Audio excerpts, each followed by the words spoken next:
They're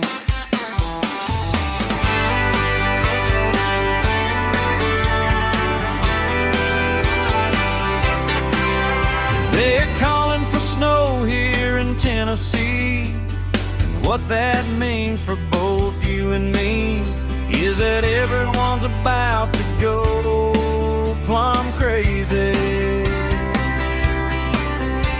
They're gonna be running right out the door, breakneck speed to the grocery store, just in time to see what's left inside. The buggies are gone and the store's a mess, and I witnessed for myself at least one arrest of a man for assault with a can of beef biscuits.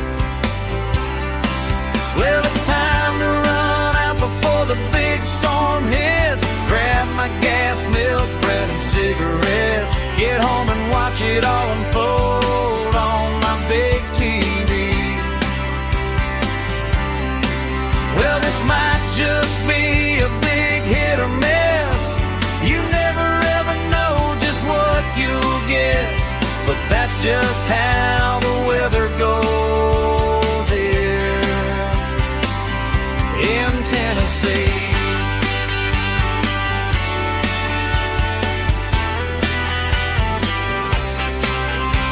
But that's just how the weather goes in Tennessee.